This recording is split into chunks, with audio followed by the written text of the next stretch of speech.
Hi, I'm Ray. Welcome to another one of my rants. This time all about families. Now, they do say you can choose your friends, but you can't choose your family. How true that is. A friend of mine, this is going back years, he was very close to his uncle. They got on really well. In fact, he looked after him towards the end of his uncle's life. And his uncle eventually passed away. There was the funeral, there was the wake, the will was read. The house was to be divided between family members. The family had agreed to meet at the uncle's house at 10 o'clock one morning so they could each take a little trinket or a little piece of furniture, whatever, because the house had to be cleared before it was sold. So they'd agreed to get there at 10. My friend got there at 10, only to find there were several other family members there already. And he reckoned they'd been there an hour, if not 2 hours before. They'd stripped the place, they'd taken furniture, they'd taken pictures and paintings and goodness knows what. He said there was nothing of any real value, but there were one or two bits that some family members wanted, and when they turned up at 10, they'd gone. As I said, my friend was particularly close to his uncle, and his uncle had said, when I'm dead and gone, I want you to have certain items, certain bits and pieces, just for you. And he said, you'll find them hidden. The uncle had said, apparently his words, you know what the family are like, they're a bunch of vultures. So when the family had gone, they'd all grabbed what they wanted, left my friend there on his own. He went upstairs, lifted the floorboard where the uncle had said in the bedroom, pulled the rug back, lifted the floorboard, and there was a box. He looked in the box. There was a gold pocket watch, his aunt's jewellery, which was quite valuable apparently. His aunt had died some years previously. There was also, apart from the box, a large envelope, and in there, he said, approximately £5,000 in cash. Now the family, he said, had been wondering why there was nothing in the bank. There was literally zero in the bank. They knew that the old boy had some money, and they knew it was several £1,000s. And suddenly, when they all come to grab it like vultures, the bank balance is zero. So the uncle actually had the last laugh on the vultures, and so did this friend of mine. He wasn't a grabber. He said to me he didn't want money. Well, that's not what he was after. He wanted the pocket watch, not because it was gold, but because it was his uncle's. It was sentimental value. But of course he had the bonus of around 5,000 in cash. But as he said to me at the time, families, eh? Who'd have them? Oh, I should also add, I forgot that the uncle didn't want to sort of make out there was favouritism towards this friend of mine. That's why he hadn't put the watch and the jewellery and the cash in the will. It all left to my friend because apparently my friend was bullied by the family, always bullied. Had he ended up with the pocket watch and the money and they all knew about it, they would have bullied him. That's why the uncle did it that way, to make sure that he got the items and the others didn't even know about it. So I thought that was brilliant, actually, a nice twist. Now, I don't want you to think that all these stories and anecdotes are going to be bad, how bad families are, because some of them are good. But I must tell you of another really, really bad one, but again with a brilliant twist at the end. This old boy lived in a house. His wife had passed away quite a few years previously. He lived in this house and it was rented. He'd rented the house, him and his wife, for decades. They knew the landlord well. In fact, they'd become friends. The landlord looked after them, didn't put the rent up, charged minimal rent, always did repairs when they were necessary, didn't mess them around, and it was a really good arrangement. The old couple were happy there, and the old boy ended up on his own. Now, the old boy had a son. The landlord had always said to the son, you know, when your father passes on, I'll be selling the house, but I'm certainly not going to let it go before he passes away. And the son came into a little bit of money.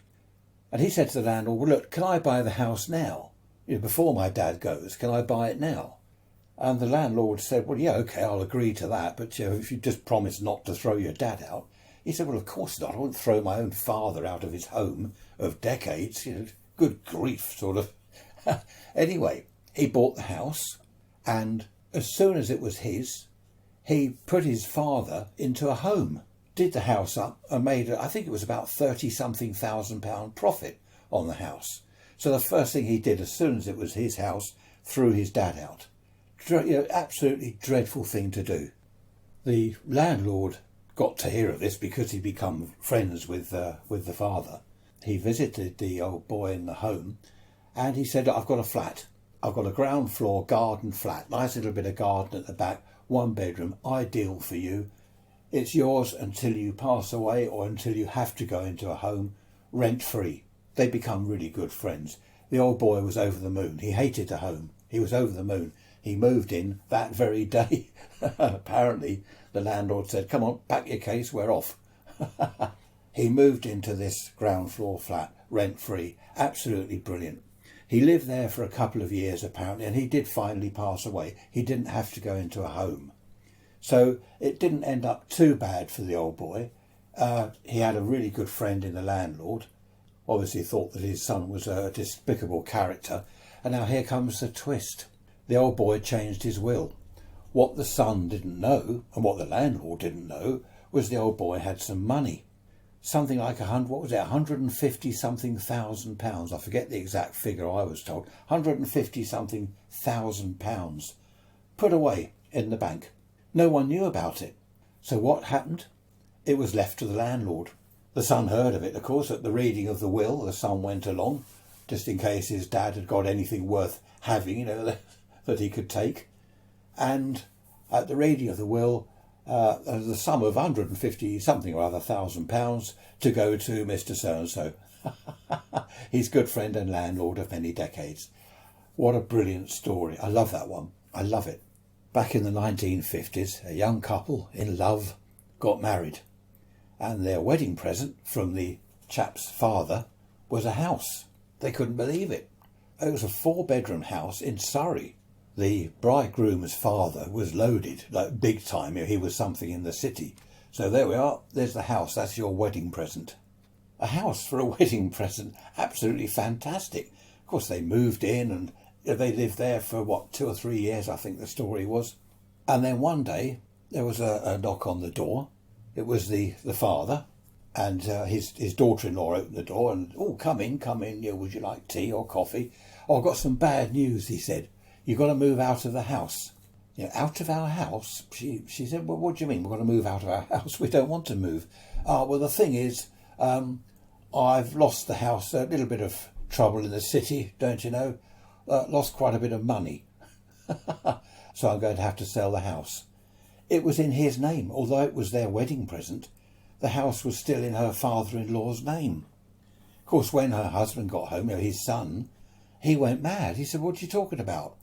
This is our wedding present. He said, well, yes, it was, but it was always in my name.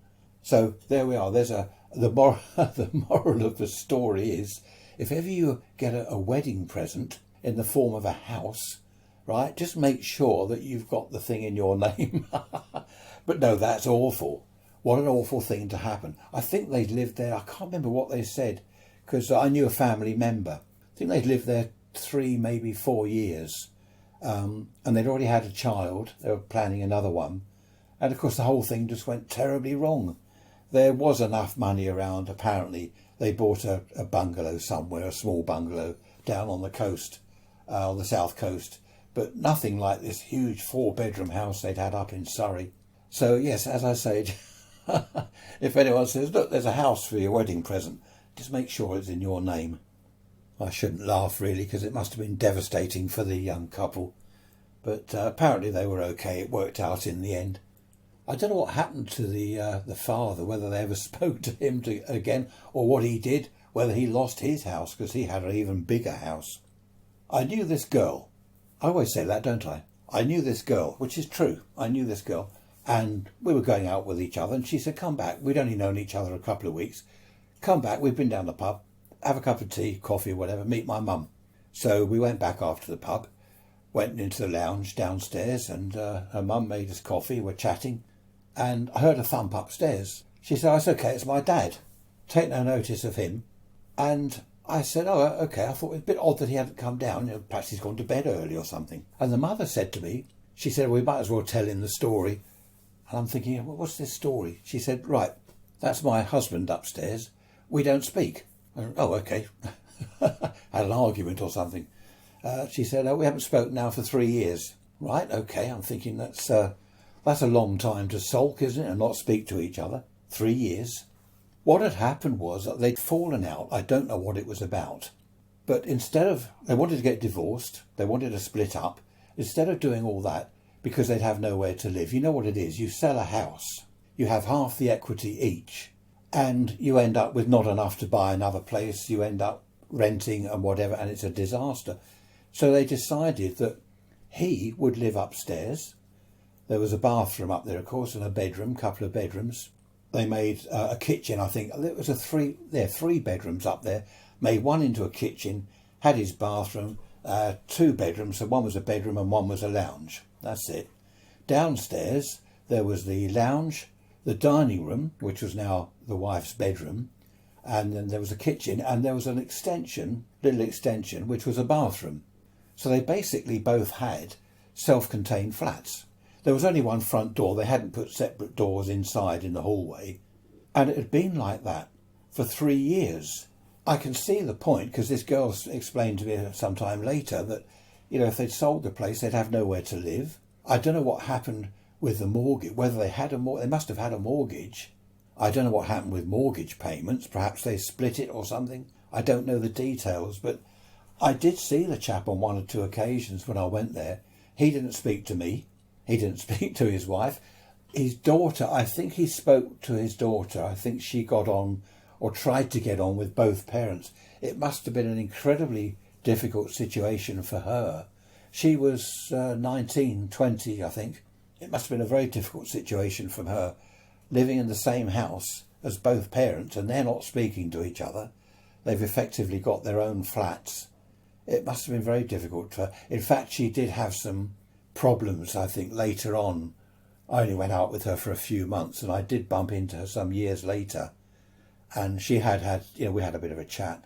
She had some problems. Her parents were still there a few years later. They were still living and not speaking to each other. But no, it's not funny. But of course, the thing is, back in the 50s and the 60s to an extent, the property was always in the man's name. If the wife wasn't happy and she wanted a divorce, well, off you go then. And she would leave with a suitcase, and that's it. She had no claim on the property. It belonged to her husband. I don't think that was the case with these two. This was later in the 70s. I'm sure, yeah. This must have been late 70s, thinking about it. So the house would have been in both their names. But of course, earlier on in the 50s, early 60s, it was the man's name. He was the earner, the breadwinner. The mortgage was in his name. He was the mortgage payer. And the woman, his wife, was... well, I don't know what she was. Nothing, I suppose. Awful, isn't it, really? So there we are. That's another another tale of a family in I don't know, in despair, I was going to say. They all seemed all right. Although the girl did tell me that her dad had a girlfriend that he met regularly. So I don't know. What a strange thing, though, isn't it? Living upstairs and downstairs in the same house and not speaking. On a brighter note, going back, this is the 60s again. I love the 60s. This chap I knew, he won some money on the football pools. Do you remember the football pools? People don't do that anymore, do they? I think I mentioned before, haven't I? Horace Batchelor and his perm, his way of winning. I think if you paid him, he told you how to win the football pools. I don't know whether anyone actually won, but obviously he won because lots of people were paying him. Horace Batchelor. I don't know how it worked. But this chap won, I don't know how much, but it was a considerable amount of money on the football pools. His parents were late 50s. They both worked really hard. They were a working class family, and they both had worked really hard all their lives. I believe he worked for the gas board, the gas company or something. Not a brilliant wage, but it was, enough to pay rent because the house they were in was rented. What did she do? She had 3 jobs. I remember he told me she was a cleaner at the school, did something in an office. She had 3 jobs, and they did make ends meet, just about. So there's a mum and dad, my friend and his sister in this rented house, and they were struggling to pay. I think my friend at the time was about 20, and his sister about 18. So, they were both working and trying to contribute, but his parents had never had a holiday. It was just all work, all their lives, it was work. Now, he won this money, so he bought a house. And he said to them, look, come and move in with me, come and live in this house. Okay, haven't got to worry about rent anymore. And of course they were over the moon. They really were over the moon. So all 4 of them moved into this house that the chap had bought. And they had a housewarming party, where they have friends and some new neighbours and the rest of it. Aunts, uncles, all the people pile around. And this friend of mine, he said that he did this speech. Welcome to your new home, Mum and Dad. And of course they're smiling and people are all raising their glasses. He said, hope you like your new house. And the dad said, well, it's your house. It's your house, isn't it? No, Dad, he said, no, it's yours. What he'd done, he'd bought the house for cash and he put it in his parents' name. There were tears and, it was just fantastic, he said. There were the people cheering and everything. And the son said, when you go back to work on Monday, you got both of you, hand in your notice. You don't want to work anymore. You're going to retire. And apparently the dad said, hang on, you haven't won that much. You haven't won that much money. And he had.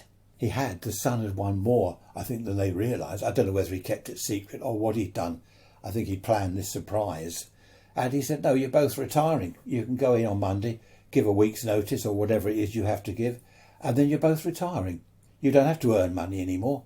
It's all here. It's all paid for.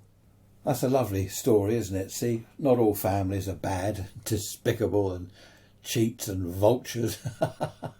Oh dear, happy days.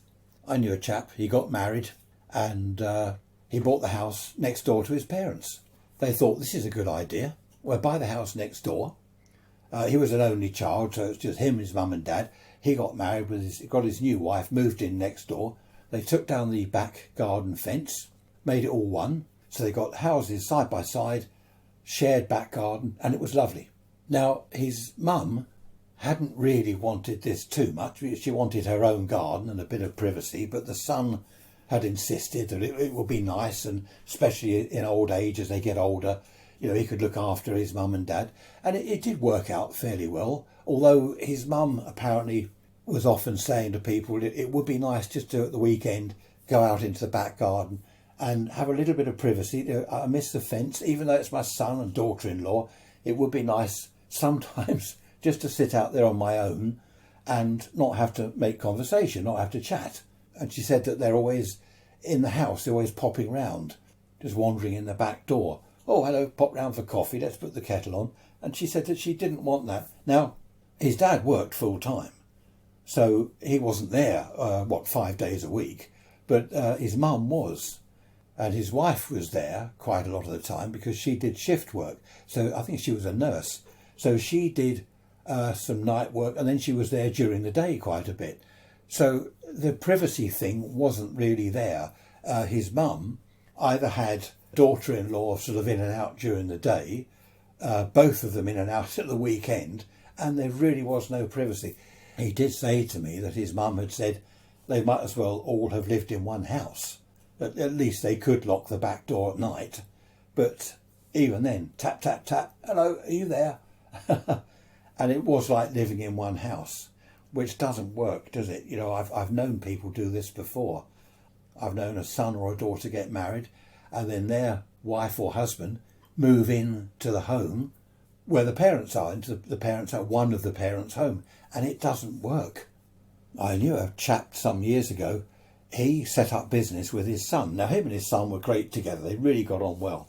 They set up business. They rented a very small unit on an industrial estate, and they set up, it was some metal fabrication or something. I don't know what they were doing, something with sheet metal or whatever it was. They were both building up the business. It was working well, but they argued all the time. They always had different ideas. We should do this. No, we should do that.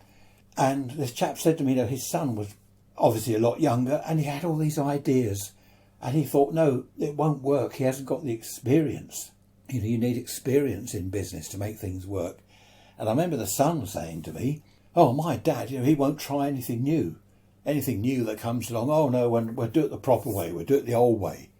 So I could see both sides of the disagreement, the argument, and in the end they decided, this is ridiculous, we're not getting on together. They were barely speaking some days, apparently. They sold the business, made a little bit of profit, sold the business, shared the proceeds, and from that day they were great, father and son again, got on like a house on fire, like they always used to. So it's not always good to work together, which brings me on to another couple I knew who retired, very, very happily married for, 40 something years or more. They retired, and within a year they divorced. They just could not get on together. You're living together 24 hours a day. They couldn't do it.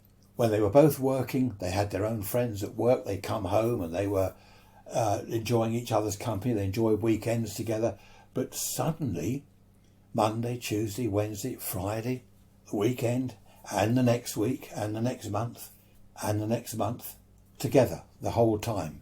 They did go out separately sometimes. I think she had a couple of friends she had coffee with, and he would play, he played snooker, I think, with some friends of his.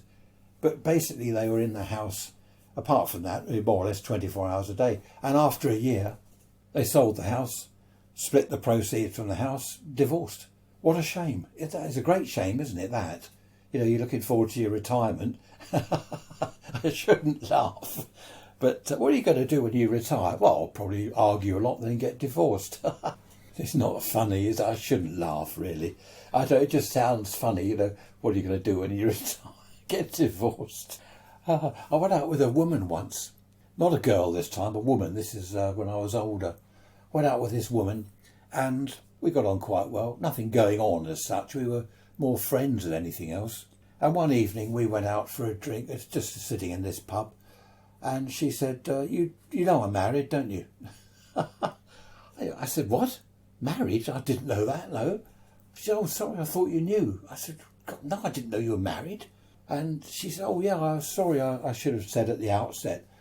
I said, well, you should have done that. I had no idea. She said, yeah, married, couple of kids. Husband's boring. Kids are a nuisance. And I'm thinking, oh, this is good. This says a lot for being married. And what it was, she explained, her husband was boring. And, well, all kids are a nuisance at times. But he was boring. I suppose all husbands are boring at times, aren't they? They've got their hobbies. And they've got their sheds or their garage. And they're always pottering out in the shed, doing this or making models, making models or playing with engines, or they collect stamps or something equally boring.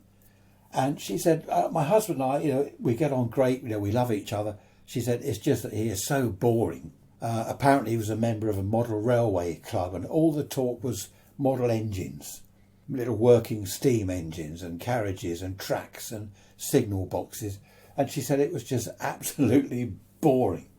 That's why she came out with me. I mean, as I said, we were only friends, but she just enjoyed someone else's company for a change. I thought we were going to go further before I realised, or before I discovered that she was married. So we didn't go any further. I didn't take it any further.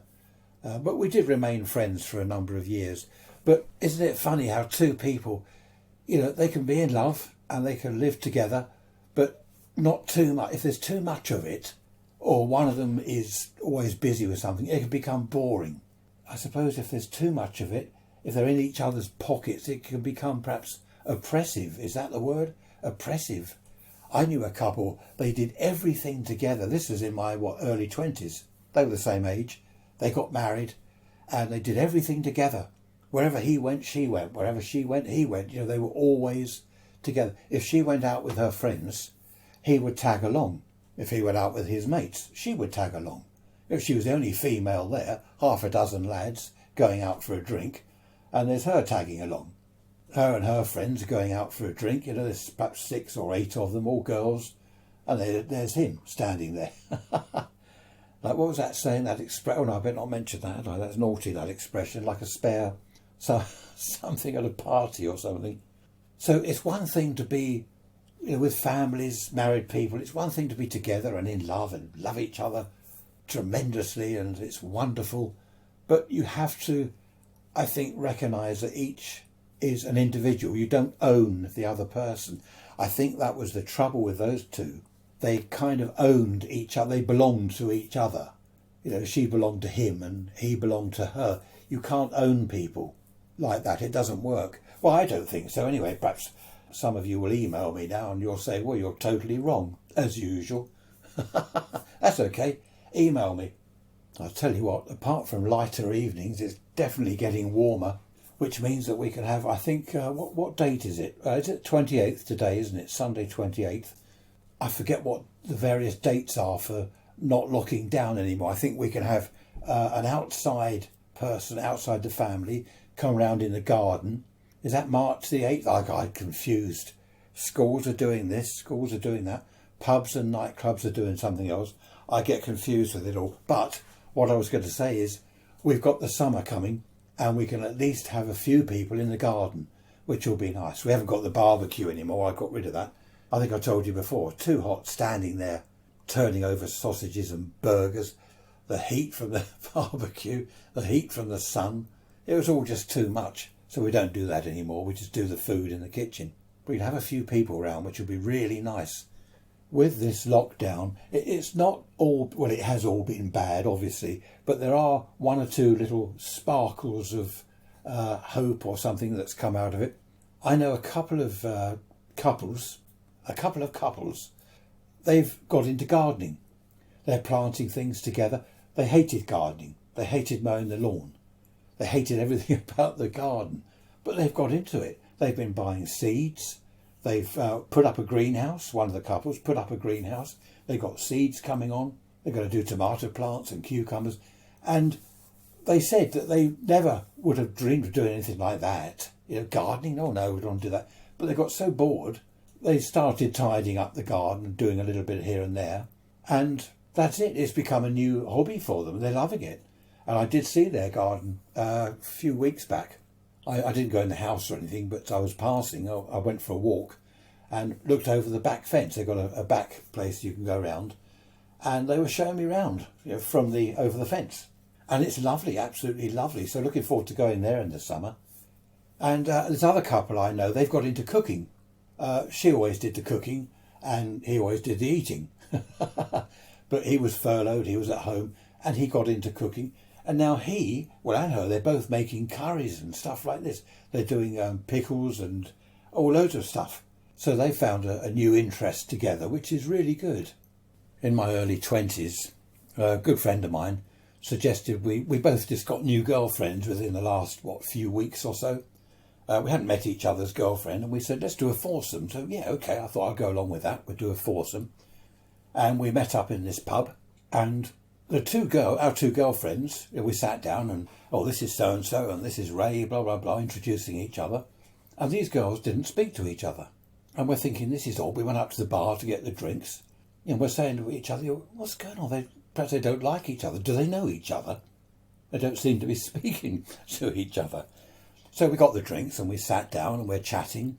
His girlfriend was chatting away to me. My girlfriend was chatting away to him. Everyone seemed the best of friends. It was a lovely evening, except the two girls weren't speaking to each other. We went to the bar again to get drinks, and I said to him, they're definitely not speaking to each other. They must know each other from the past, because nothing's happened. Nothing's been said since we've been here. When we sat back down at the table, he said, okay, why aren't you two speaking to each other? And they both came out with more or less the same words, because she's a cow and she's a whatever, the B word. And we're looking at each other, we're stunned. Like, what's going on here? Do you two know each other? Know each other? One of them spat. That's my sister. And the other one said, I forget which was which. The other one said, we haven't spoken for years. She's a cow. So it was so funny. For a start, what a coincidence that we're both going out with sisters. We didn't know that. And then they're not speaking to each other. Well, we spent, I don't know, the rest of the evening there, hoping that they'd make it up. I never did find out what the original argument has been about. They were, 22 years old. I think there was a couple of years between them. But I never did find out what it was about. Whenever I asked my girlfriend, I got the same answer. Well, she's a cow. And whenever he asked his girlfriend if she's a cow. And that was it. They both lived at home still. I don't know what their parents thought. They've got two lovely daughters not talking to each other. But isn't it funny how some people, they hold grudges, don't they? Some people hold grudges and they won't let go. That's it. If someone's done them wrong or whatever, if someone's crossed them in some way or other, that's it. They remember that for life and they just don't ever speak again. I knew a chap, he worked in a factory and he got his mate a job there. he had put in a good word for his mate and said he was trustworthy, reliable, all this. I think this mate of mine was, I don't know what he was, foreman or whatever he was in the factory, so he was reasonably high up, and then he put in a good word to his boss. So this mate of his got the job in the factory. Great, he was doing well. After a couple of months, his mate, I don't know what had happened, he had some family crisis, and he left the job. He walked out. He was having, I think actually he was having some sort of mental breakdown because of, well, I won't go into it all, but there was divorce and stuff going on. And he just walked out of the job. Now his mate that had got him the job there, he didn't seem to want to understand that there was the crisis, the divorce. He just said, oh, that's it. Send him to Coventry. I don't know where that came from. Why do they send people to Coventry? And he never spoke to him again, ever again. Even when it was all over and this, his mate, the divorce was all done. He was getting help or therapy or whatever. Back on his feet, even years later, they'd stand in the pub. They had the same friends. They'd stand in the pub, all mixing with their friends, talking to their friends, but totally ignoring each other. Well, not each other. This chap that had got his mate the job, he ignored the other one. I said to this chap once, he did go through a really rough patch, and he sort of had a mental breakdown. He said, well, he shouldn't have walked out on the job. He'd had no understanding at all. I know you shouldn't walk out on a job, just sort of desert the company, but I think in his case, I think he did have pretty good reason with this mental breakdown. But that was it, and the chap never did speak to him again. Talking of families and people not speaking to each other, I know a couple in their 40s. I haven't seen them recently because of lockdown and everything, but before lockdown, politics, they had totally different politics. One was, I suppose I could describe as far left, and one was far right. You know what I mean by that. Won't go into it all. And they used to have discussions and not heated, but little arguments about it all. And over the period of 2 years it's when a certain person came into politics, the other one did. I won't mention names, but things were getting pretty more left or right. There was no middle, it was left or right. And this couple, their heated arguments became worse. They became rows. And then it ended up, they were throwing things, not at each other. One would pick up a cup and throw it against the wall, smash. They really were arguing about politics, and they ended up divorced. Now, can you believe that a couple that had been really happily married for a long, long time, kids had left home and everything, they got divorced over politics? And I suppose, yes, you can believe that, because there are certain things that really do divide people, and politics is certainly one of them, and religion, of course, won't go into that. But politics, it divides families, doesn't it? And I'd not heard of this before. I heard people talking about politics dividing families, but I'd never known it myself. I hadn't known anyone that it had affected like that until this couple, they actually divorced over it. And what a shame, isn't it? What a shame to end what used to be a good marriage. Talking of a good marriage, a friend of mine went out with this married woman and she left her husband for him, which that's nothing unusual, is it? I mean, that happens a lot. But people blamed him for breaking up her marriage. Oh, it was a really good marriage. She had a good, strong marriage with her husband. You came along and split them up. And I said, hang on. I said to this one chap, hang on. If it was a really good, strong marriage she had with her husband, how come this other chap could take her away from it? How come he could break it up? Well, he couldn't answer that, of course. I think if a marriage is good and strong, then it's going to stay that way. If it's no good, then obviously any temptation of a better life or to move on to something that might seem better, grass is green at the other side, it's going to happen, isn't it? But it does annoy me when people say, oh, so-and-so broke up a really good marriage. He's a dreadful person. They were really good, that pair together. Well, of course they weren't. Had they been really good, he wouldn't have been able to break them up, would he? People are funny, aren't they? I know of a woman, she hasn't spoken to her brother for decades. She's, 40s now, I think. Early 50s, 40s, I don't know. She had a good group of friends, let's say a dozen friends, And a couple of them she decided she didn't like, so she wouldn't speak to them. And to all the other friends, she put them down. Oh, she said this and she did that. And she tried to turn the main group against these two, which she succeeded to do. She came up with all this stuff about them. And then there was another member of the group. She turned the group against her. And this went on over a period of time, let's say a year or two, I don't know how long. And she ended up with there were only 2 people left in the group and her, so 3 altogether. She ended up with just these 2 friends, because what she'd done, she'd alienated everyone else. She was a very divisive person, not so much divide and conquer, but just, I don't know what she obviously had some sort of problem. I don't know what it was with people, but some, I won't say mental problem, because she didn't come across as mental, but she obviously had a problem. And what happened was, as time passed, members of the group that had all been ousted by her and the other members, they started bumping into each other over a period of time. And it was really sad, really, because all the group got back together, except her, except this woman that had done all this. I think she kept 1 or 2 friends out of the whole group, but the rest of them, say 10 people, all got back together, all discussed it, and realised that none of this was true, what she'd been saying. She was dividing them and causing problems, turning people against each other, backstabbing and all this. But why? I wonder why. I expect they all wondered why. Well, they did, because I knew one of the people in the group, and she said, I just don't know what her motive was, what the idea was. I don't suppose she had a motive or an idea or a plan. She just thrived on, I don't know, drama, people not speaking, turning people against each other, backstabbing. She just lived for all that sort of thing. And of course she ended up, I believe in the end, even the last 2 that chatted with her went back to the main group. I believe she had ousted herself. She was totally on her own in the end.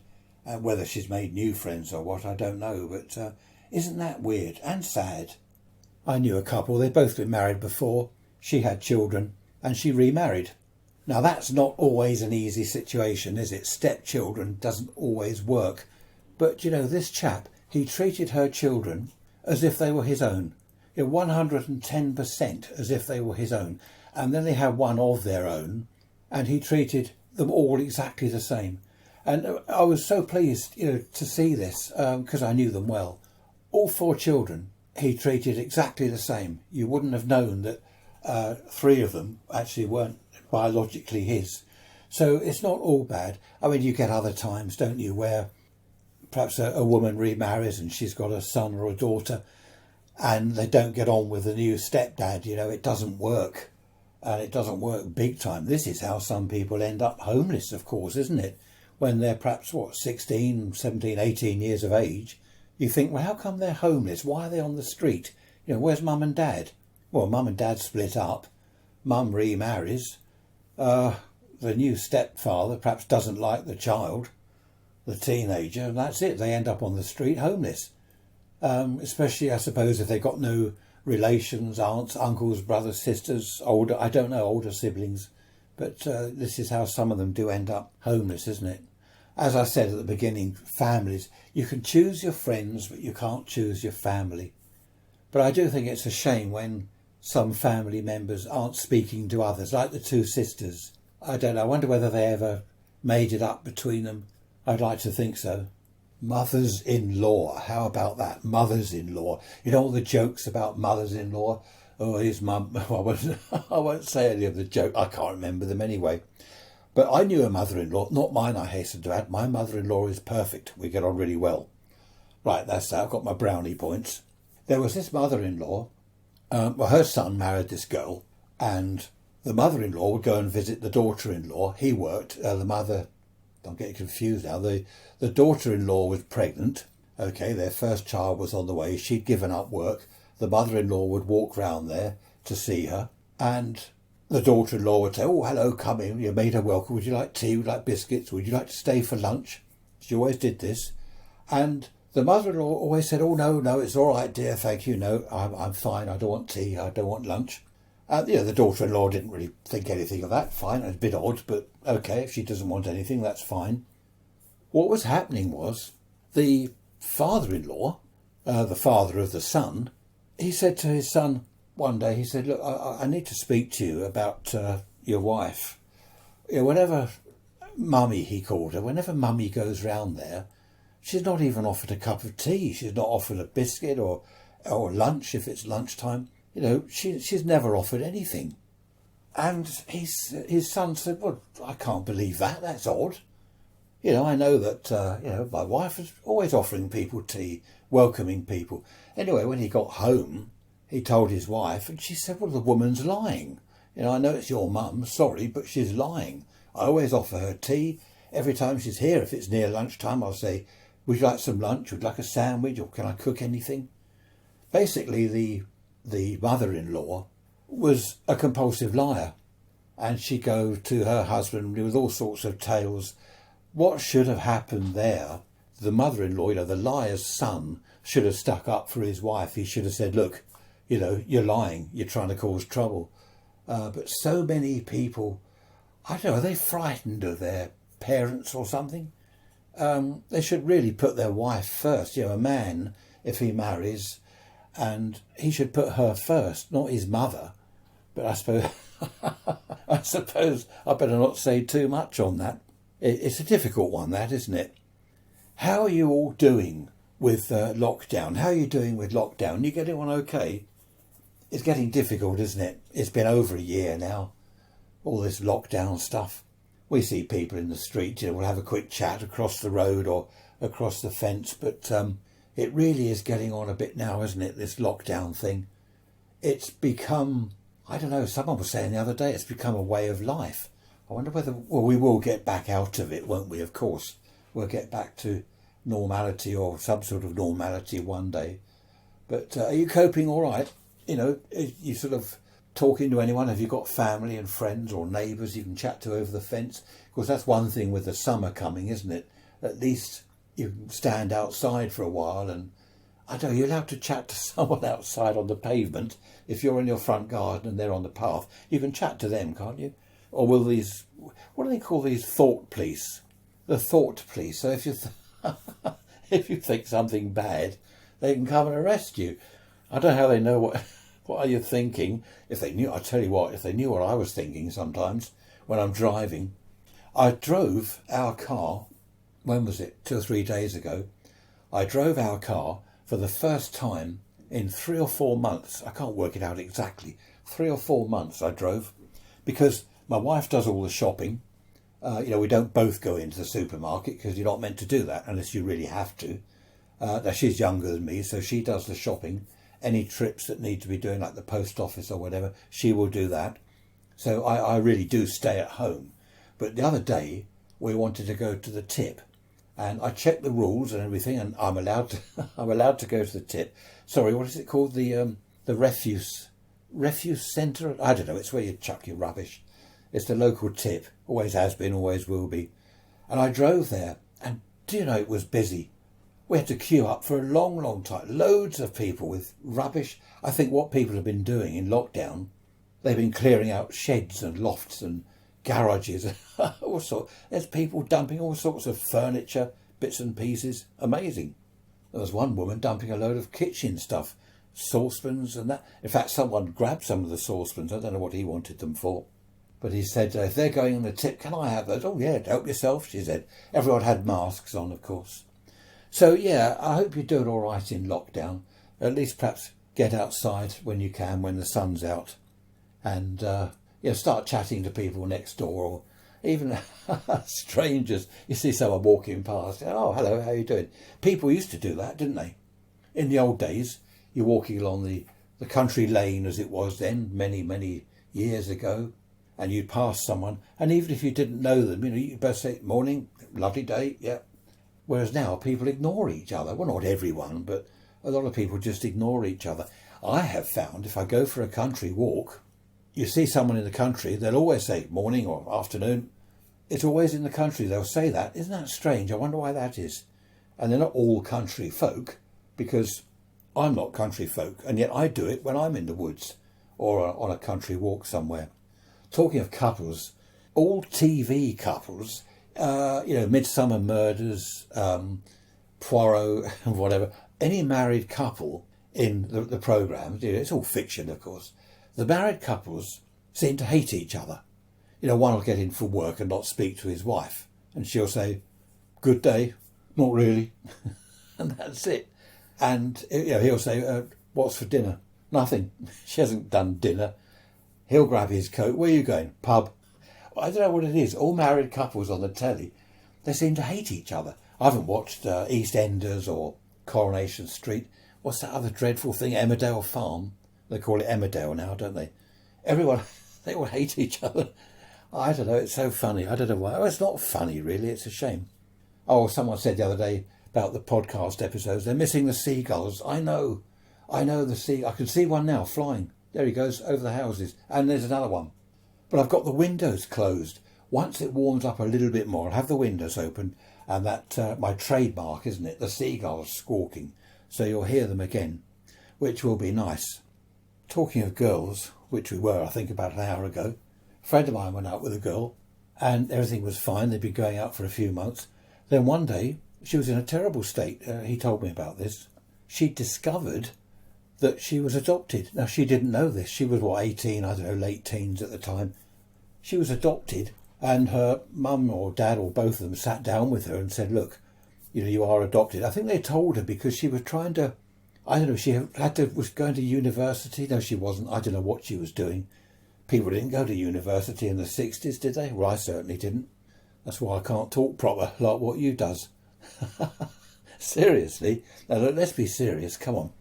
This poor girl, she discovered that she was adopted, and she'd thought for all her life that this was her mum and dad, and I don't know, it tore her apart.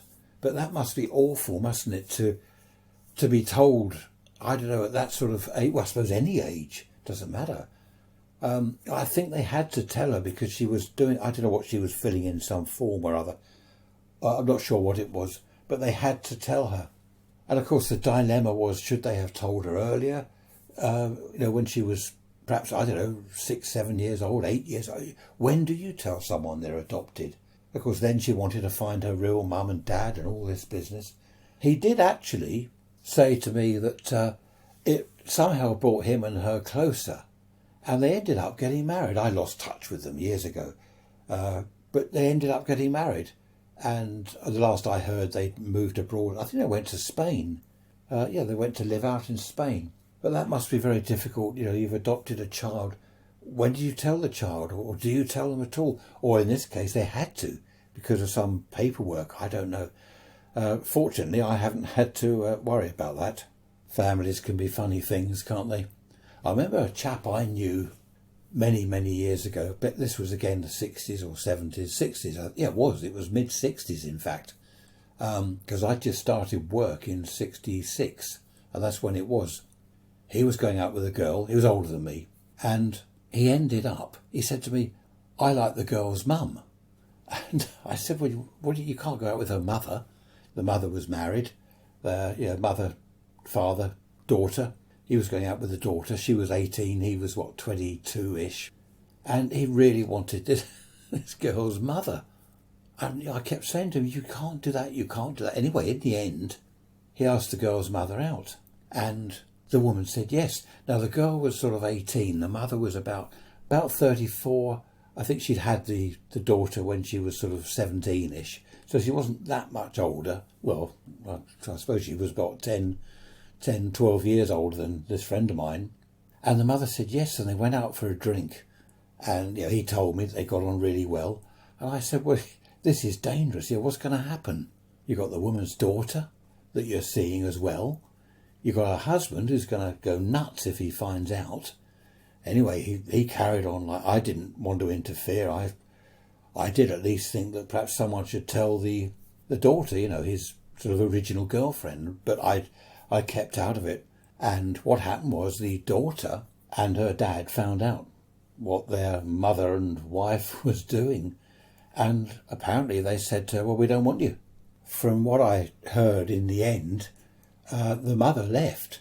She actually left. She didn't go with this friend of mine. I think he sort of did a runner, realised that this was all a bit dangerous. But the mother left, and I think it was just the father and the daughter that stayed in the house. So I'm not sure what happened after that. But that reminds me of something else. I was going out. I just met this girl, another girl. You're going to think, good grief. You're going to think he's widely travelled in the girlfriend industry.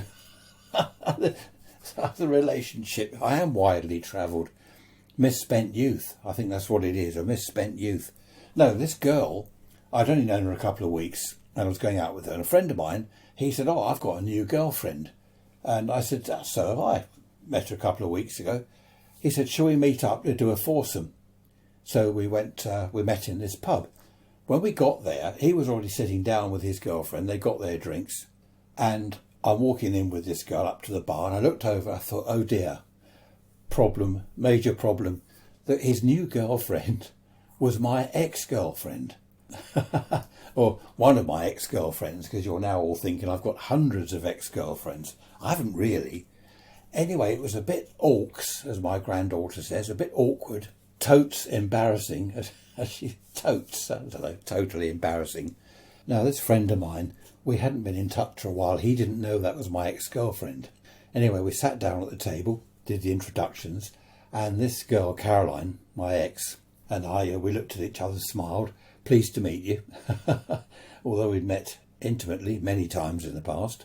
And it wasn't too bad. We all just sat there chatting, and I thought, that's okay.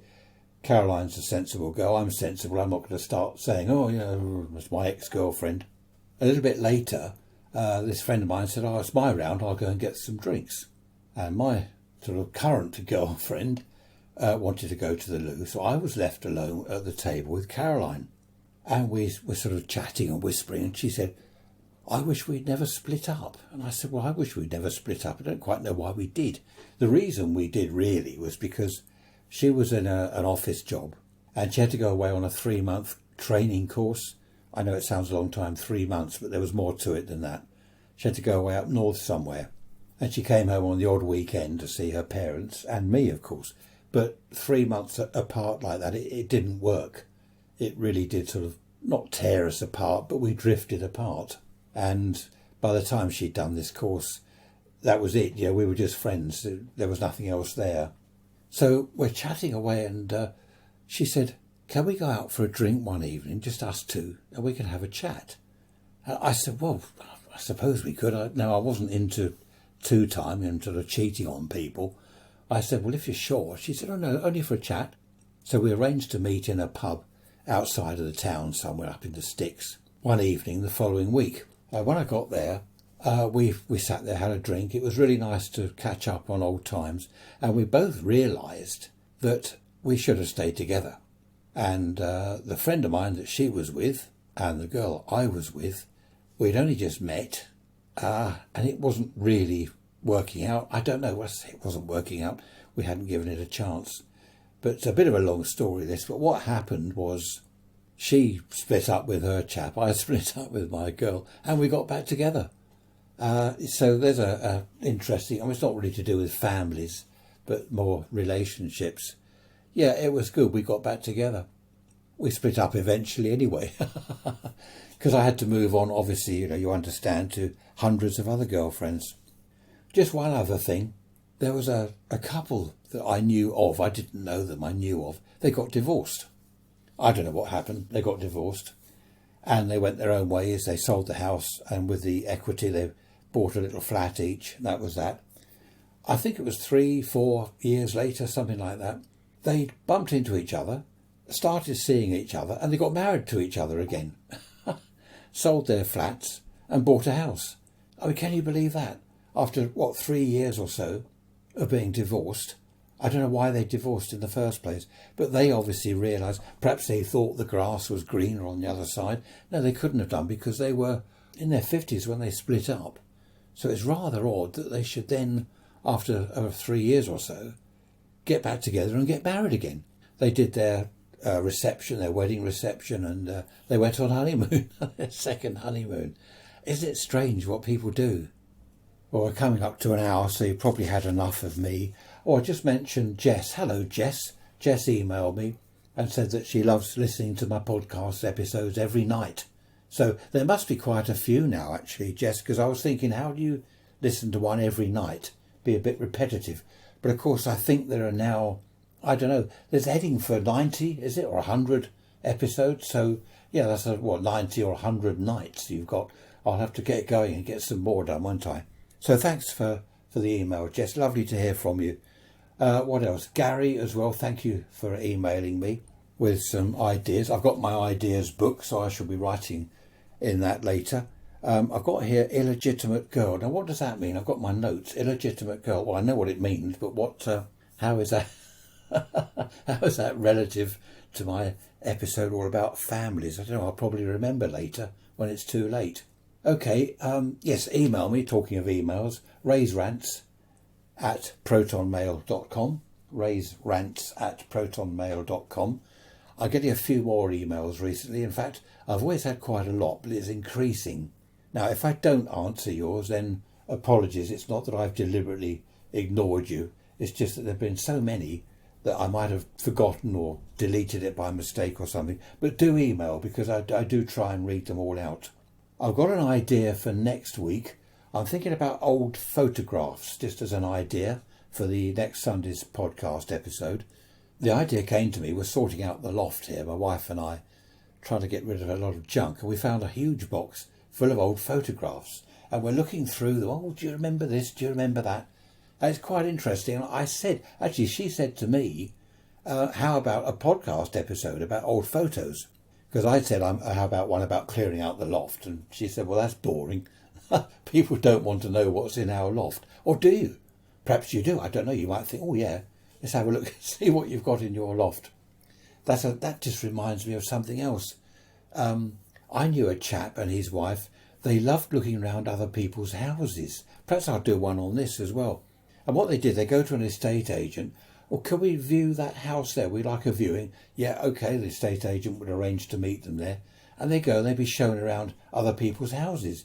And it was a kind of a hobby with them. They didn't buy a house, they had their own house, they didn't want to move. They just liked poking their noses into other people's houses. I suppose, I don't know, is that odd? That's not the sort of thing I want to take up as a hobby. I'm not interested in other people's houses. We've got enough to do in our own house, let alone go around other people's and see what they're up to. Okay, thanks for listening as always. Again, lighter evenings. We're another week nearer to summer, which is great. Thanks for listening. I shall see you next Sunday. Take care and try and endure lockdown for a little bit longer. We're almost there. Bye-bye for now.